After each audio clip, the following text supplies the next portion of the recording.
नमस्कार, आप देख रहे हैं डेली 24 भारत। मैं हूं आपके साथ स्तुति झा। बुलेटिन की शुरुआत करते हैं।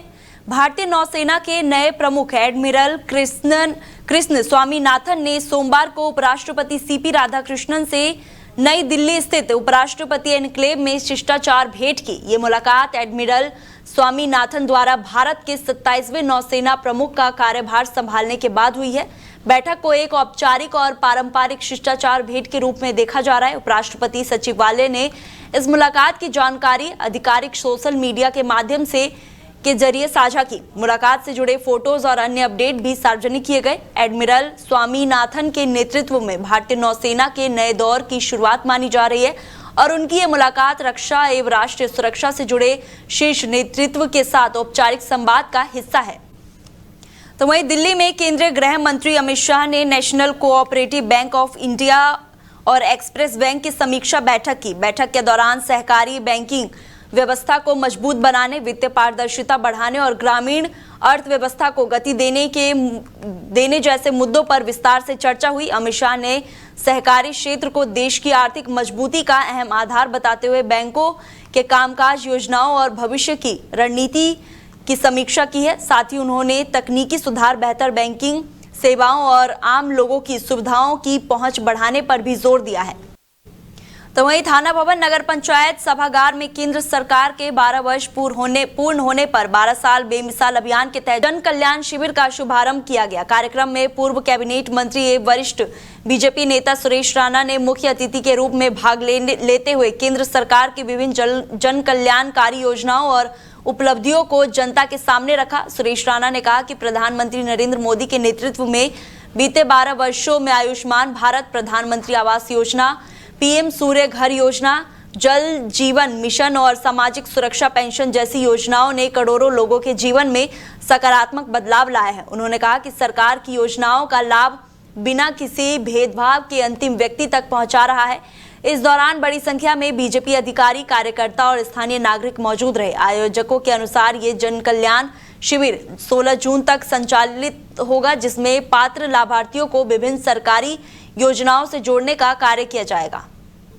तो वहीं मुजफ्फरनगर जिला अस्पताल में आवारा कुत्तों के हमले में गंभीर रूप से घायल हुई 3 वर्षीय मासूम मरीज के मामले में स्वास्थ्य विभाग सक्रिय हो गया है। सोमवार को मुख्य चिकित्सा अधिकारी डॉक्टर सुनील तेवतिया ने अस्पताल पहुंचकर बच्ची की स्वास्थ्य स्थिति की जानकारी ली, परिजनों से मुलाकात की और चिकित्सकों को बेहतर उपचार उपलब्ध कराने के निर्देश दिए। साथ ही अस्पताल परिसर का निरीक्षण कर सुरक्षा व्यवस्थाओं और आवारा कुत्तों की समस्या की समीक्षा की गई। सीएमओ ने बताया कि अस्पताल परिसर से आवारा कुत्तों को हटाने और भविष्य में ऐसी घटनाओं की पुनरावृत्ति रोकने के लिए नगरपालिका परिषद को पत्र भेजा गया। उन्होंने कहा कि मरीजों और उनके परिजनों की सुरक्षा सर्वोच्च प्राथमिकता है। गौरतलब है कि रविवार को जिला अस्पताल के सर्जिकल वार्ड के बाहर आवारा कुत्तों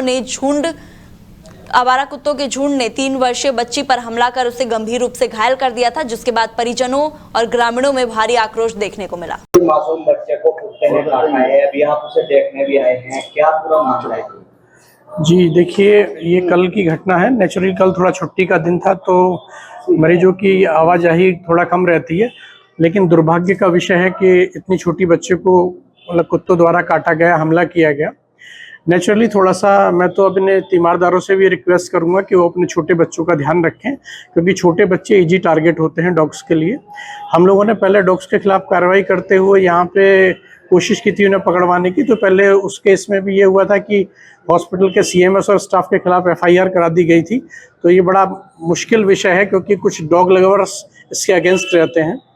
आज हम लोगों ने एक ईओ मैडम के लिए भी एक लेटर लिखा है ताकि उनको प्रॉपर्ली पकड़ के यहाँ से हटाया जा सके, और हम लोग इस पे निश्चित रूप से कार्रवाई करेंगे। अपनी तरफ से कोशिश की जाएगी कि डॉग्स को यहाँ से एक सुरक्षित जगह पर रखा जाए। तो वहीं ग्रेटर नोएडा की कसाना थाना पुलिस ने धोला राजपुर गांव निवासी जुबैर हत्याकांड का खुलासा करते हुए उसके दोस्त शाहजाद को गिरफ्तार कर लिया है। पुलिस के अनुसार नहर पटरी के पास किनारे मिले शव की जांच के दौरान सामने आया कि जुबैर की हत्या उसके करीबी दोस्त शहजाद ने की थी। पुलिस का दावा है कि आरोपी ने डंडे से हमला कर जुबैर की हत्या कर दी और पहचान छिपाने के उद्देश्य से शव को पेट्रोल डालकर जला दिया। जांच और साक्ष्य के आधार पर पुलिस ने आरोपी को गिरफ्तार कर लिया है और मामले की आगे कानूनी कार्रवाई की जा रही है। ये विगत 12 जून को चिरसी नहर पटरी के किनारे एक 23 वर्षीय व्यक्ति का शव बरामद हुआ था, जिसकी पहचान हुजैब पुत्र मुजम्मिल उम्र 23 वर्ष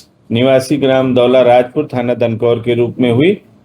सूचना मिलने पर तत्काल थाना कासना पुलिस मौके पर पहुंची, शव का पंचायतनामा भर के पोस्टमार्टम के लिए भेजा और तत्काल ही 3 टीमें गठित की गई, जिनके एडीसीपी साहब के पर्यवेक्षण में, जिसमें कि एसीपी साहब की एक टीम थी, एक कासना थाना प्रभारी की और स्वाट सर्विलांस की टीम। जो भौतिक साक्ष्य हमें मिले, इलेक्ट्रॉनिक साक्ष्य मिले और जो अन्य स्रोतों से जानकारी प्राप्त हुई, उसके आधार पर एक अभियुक्त के बारे में जानकारी हुई। उसकी शहजाद उर्फ बिट्टू उसका नाम है, जो कि उसी गांव का रहने वाला है, दौला राजपुर का, जहां का मृतक रहने वाला था और मृतक का बहुत ही गहरा साथी था। पूछताछ करने पर अभियुक्त ने बताया कि मृतक, जो कि दुकान खोलने के लिए ऐसी रिपेयरिंग की और मोबाइल खरीदने के लिए घर से पैसे की मांग करता था, घर से पैसा न मिल पाने की वजह से अपने घर से अपनी मां की 4 सोने की चूड़ियों को चुराया, उसको बेचने के लिए अपने दोस्तों से बात कर रहा था। अगले ही दिन अभियुक्त शहजाद के साथ ये गया, मोटरसाइकिल पर बैठा के इसको दोपहर बाद घुमाता रहा। लगभग 8:30-9 बजे के आसपास चिरसी नहर के पटरी पर इसको डंडा, जिसमें कि एक कील लगी हुई थी, उससे मारा इसके सर पर पीछे की ओर। ये घायल हो गया, गिर गया। इसने सोचा कि ये मर गया, उसको छोड़कर वापस मोटरसाइकिल से होने लगा। फिर इसको याद आया कि हो सकता है कभी जिंदा हो, इसलिए लौट कर गया और उसने अपनी मोटरसाइकिल से पेट्रोल निकाल के उसके मृत शरीर पर 2-3 जगह छिड़क के आग लगा दिया। आग की लपटें इतनी तेज थी, उसको देखकर अभियुक्त घबरा गया और सोचा कि गांव वाले अभी आ जाएंगे, इसलिए तो पुनः वो मोटरसाइकिल लेके अपनी भाग गया। आज इसकी गिरफ्तारी की गई। इसकी निशानदेही पर जो मृतक ने अपने माँ की चूड़ियाँ चुराई थी, उसमें से 3 चूड़ियाँ बरामद हुई, जिसको कि अभियुक्त ने खेतों में दबा रखा था। आज इनकी गिरफ्तारी करके इनको जेल भेजा जा रहा है, माननीय न्यायालय के समक्ष प्रस्तुत करने के बाद। तो वहीं थाना भवन क्षेत्र के गांव हसनपुर लुहारी में सफाई व्यवस्था की पोल उस समय खुल गई जब दूसरे जिले से आए एक राहगीर ने सड़क पर भरे गंदे पानी और जाम पड़ी नालियों को देखकर खुद ही फावड़ा उठाकर सफाई करना शुरू कर दिया। मुजफ्फरनगर खतौली निवासी जिया उल हक हुसैनी गांव से गुजर रही थी, तभी बस स्टैंड के पास जल भराव और गंदगी देखकर उन्होंने ग्रामीण से फावड़ा लाकर नाली की सफाई शुरू कर दी। राहगीर की इस पहल ने ग्राम पंचायत और सफाई व्यवस्था पर गंभीर सवाल खड़े किए हैं। जिया उल हसन ने कहा कि जब बाहरी व्यक्ति को गांव की समस्या दूर करने के लिए आगे आना पड़े तो ये स्थानीय व्यवस्था की विफलता को दर्शाता है। वही मामले में एडीओ पंचायत ने जांच कर आवश्यक कार्रवाई का आश्वासन दिया है। ग्रामीणों ने भी नियमित सफाई और जिम्मेदारी लोगों की जवाबदेही तय करने की मांग उठाई है। तो वहीं ग्रेटर नोएडा स्थित जिम्स अस्पताल के अल्ट्रा आउटसोर्स कर्मचारियों ने अपनी विभिन्न मांगों को लेकर अनिश्चितकालीन धरना शुरू कर दिया है। धरने पर बैठे कर्मचारियों का कहना है कि पिछले 10 से 12 वर्षों से अस्पताल में सेवाएं देर से हो रही है और कोरोना काल जैसे कठिन समय में भी जान जोखिम में डालकर मरीजों की सेवा की थी। कर्मचारियों का आरोप है कि उन्हें स्थायी भर्ती में प्राथमिकता देने का आश्वासन दिया गया था, लेकिन अब इन भर्ती प्रक्रिया शुरू कर दी गई है, जिससे उनका रोजगार संकट में पड़ गया है। प्रदर्शनकारियों का कहना है कि यदि उनकी मांगों पर ध्यान नहीं दिया गया तो सैकड़ों परिवारों के सामने आर्थिक संकट खड़ा हो जाएगा। कर्मचारियों ने मुख्यमंत्री योगी आदित्यनाथ और स्वास्थ्य मंत्री ब्रजेश पाठक के हस्तक्षेप कर न्याय दिलाने की मांग की है तथा समाधान निकालने तक धरना जारी रखने का भी ऐलान किया है।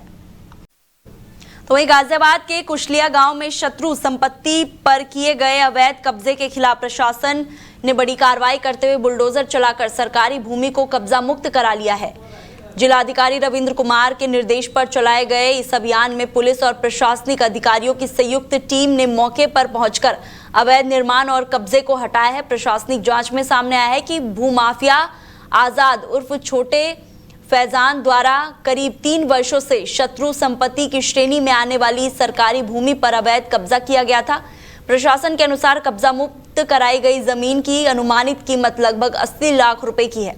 कार्रवाई के दौरान भारी पुलिस बल भी तैनात किया गया। प्रशासन ने चेतावनी दी कि यदि सरकारी, सार्वजनिक और शत्रु संपत्तियों पर अवैध कब्जा करने वालों के खिलाफ आगे भी कार्रवाई जारी रहेगी। देखिए, हमें सूचना मिली थी कि कुशलिया गांव में आजाद उर्फ छोटे नामक व्यक्ति ने 142 वर्ग मीटर जमीन पे, जो कि शत्रु संपत्ति की जमीन है, उस पे कब्जा किया है।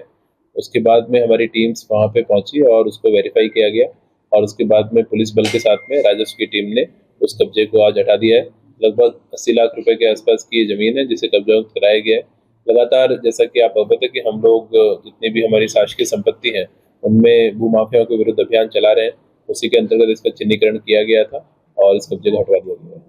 आरोपी के खिलाफ क्या कुछ कार्रवाई की जाएगी? आरोपी के विरुद्ध जो शत्रु संपत्ति के सर्वेयर ऑफिसर है उनके माध्यम से FIR दर्ज कराई जा रही है। ये कब्जा लगभग 3 साल से ऊपर से था, जिसको अभी जो अभियान चल रहा है उसके अंतर्गत चिन्हित किया गया और हटवा दिया। तो इसी के साथ आगे की जानकारी के लिए हमारे सहयोगी अजीत रावत हमारे साथ जुड़ चुके हैं। अजीत, भूमाफियों की जमीन है उस पे कब्जा किया है और शत्रु संपत्ति को कब्जा मुक्त कराया, क्या कुछ जानकारी निकल कर आ रही है? जी बिल्कुल, आपको बता दें कि लगातार गाजियाबाद प्रशासन अवैध इमारतों और अवैध बिल्डिंगों पर लगातार चाबुक जो है वो चलाया जा रहा है। दरअसल आज गाजियाबाद के कुशलिया गांव में शत्रु संपत्ति पर किए गए अवैध कब्जे के खिलाफ प्रशासन ने बड़ी कार्रवाई करते हुए बिल्डोजर चलाकर सरकारी भूमि को कब्जा मुक्त करा लिया है। यह कार्रवाई जिला अधिकारी रविंद्र कुमार के निर्देश पर की गई है। प्रशासनिक जांच में सामने आया कि माफिया आजाद उर्फ छोटू पुत्र फयाज द्वारा सरकारी भूमि पर अवैध कब्जा किया था। जांच पूरी होने के बाद पुलिस और प्रशासनिक अधिकारियों की मौजूदगी में ये संयुक्त अभियान चलाकर कब्जा हटाया गया है।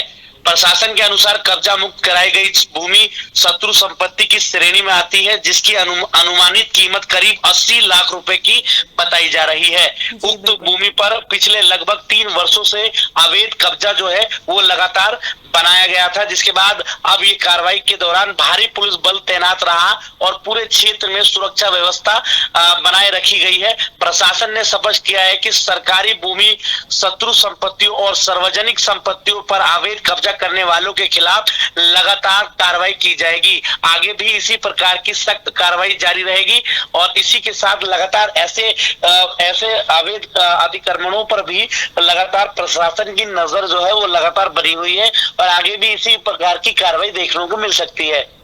तो वहीं दिल्ली पुलिस ने पहाड़गंज इलाके में स्पा सेंटर की आड़ में चल रहे कथित देह व्यापार रैकेट का भांडाफोड़ करते हुए व्यक्ति को गिरफ्तार किया है।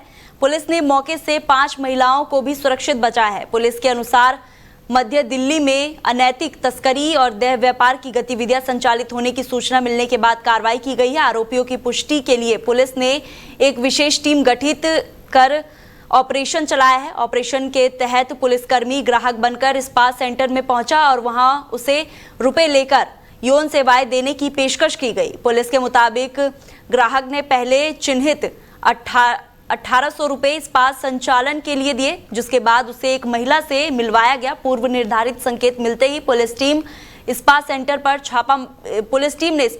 पर छापा मार दिया। तलाशी के दौरान वहां देह व्यापार संचालित के सबूत मिले हैं, जिसके बाद पुलिस ने स्पा का संचालन कर रहे 29 वर्षीय सेदेव अली उर्फ शबीर को गिरफ्तार कर लिया है। छापेमारी के दौरान 5 महिलाओं को वहां से मुक्त कराया गया। पुलिस ने उनकी पहचान गोपनीय रखी है। मामले की आगे जांच फिलहाल। गाजियाबाद के थाना लोनी पुलिस ने तस्लीम उर्फ चीनी हत्याकांड का खुलासा करते हुए 2 आरोपियों को गिरफ्तार किया है। पुलिस ने आरोपियों के कब्जे से हत्या में प्रयुक्त छुरा और वारदात के समय पहने गए रक्त रंजित कपड़े भी बरामद किए हैं। एसपी लोनी सिद्धार्थ गौतम ने बताया है कि 11 जून को अशोक विहार कॉलोनी में तस्लीम उर्फ चीनी की हत्या के संबंध में मुकदमा दर्ज किया गया था। मामले की जांच के दौरान मुखबिर की सूचना पर पुलिस ने साबिर पुत्र नवाब निवासी अशोक विहार को आमीन पुत्र मोटो नफीस निवासी कॉलोनी अशोक विहार को गिरफ्तार कर लिया है। पुलिस के अनुसार मामले में शामिल अन्य वांछित आरोपी की तलाश जारी है। पूछताछ में आरोपी साबिर ने बताया है कि करीब 1.5 वर्ष पूर्व मृतक तस्लीम ने अपने साथियों के साथ मिलकर उसके भाई यूनुस की हत्या कर दी थी। उस मामले में उसके रिश्तेदार शेरदीन गवाह था। आरोपी का आरोप है कि तस्लीम सोशल मीडिया के माध्यम से उन्हें धमकाता था और गवाही न देने का दबाव बनाता था। रंजिश के चलते आरोपियों ने 10 जून को तस्लीम पर हमला कर उसकी हत्या कर दी और पुलिस ने दोनों आरोपियों को न्यायालय में पेश कर दिया है और कानूनी कार्रवाई शुरू कर दी गई है।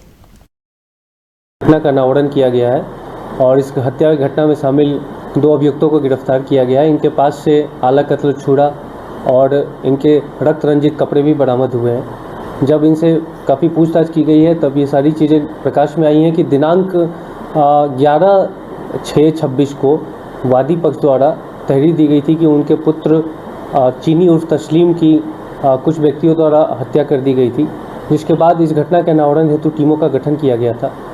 यह घटना दिनांक 10/6/26 की रात्रि की थी। उसके उपरांत काफ़ी सीसीटीवी फुटेजेस खंगाले गए और सर्विलांस इनपुट्स के आधार पर और मैनुअल इनपुट्स के आधार पर 2 अभियुक्त के नाम प्रकाश में आए, जिनका नाम शाबिर और आमीन है, निवासी अशोक विहार थाना लोनी। जब इन्हें आज दिनांक 15/5/26 को मुखबिर की सूचना के आधार पर इन्हें हिरासत में लिया गया, इनसे पूछताछ की गई, तब इन्होंने इस घटना को कारित करना स्वीकार किया है। इन्होंने बताया कि दिनांक 10/1/26 की रात्रि को इन दोनों ने मिलकर चीनी उर्फ तस्लीम की हत्या कर दी थी। जब इनसे और भी कारण वजह पूछे गए तो इन्होंने बताया कि पिछले वर्ष चीनी उर्फ तस्लीम जो मृतक है उसने उसके भाई यूनुस की हत्या कर दी थी, जिसके उपरांत ये जब बेल पर है तो उसने ऐसे सोशल मीडिया पे ऐसे स्टेटस डाले थे, जिसके उपरांत इन दोनों में कहासुनी हुई थी। उसके उपरांत ही ये दिनांक 10/6/26 को ये घटना कारित हुई है। उसके उपरांत ये लोग भाग गए थे। इसमें जो अन्य अभियुक्तगण हैं उनके भी हम उनके विरुद्ध साक्ष्य तलाश रहे हैं, उन्हें भी गिरफ्तारी की जाएगी। सर, क्या कुछ प्रोफाइल है आरोपियों की और क्या कुछ काम भी लोग करते हैं? हाँ, जो अभी संज्ञान में आया है कि मृतक चीनी उर्फ तस्लीम नाई का काम करता था और इन अभियुक्तों की बारे में भी हम जानकारी जुटा रहे हैं, इनके आपराधिक इतिहास की भी हम जानकारी जुटा रहे हैं।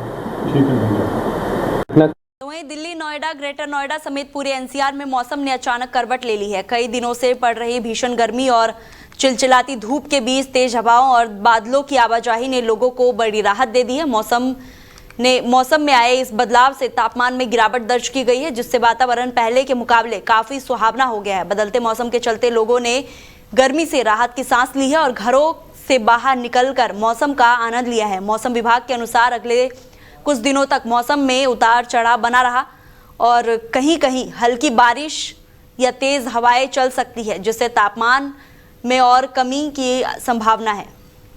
तो फिलहाल बुलेटिन में इतना ही। आप देखते रहिए डेली 24 भारत। नमस्कार।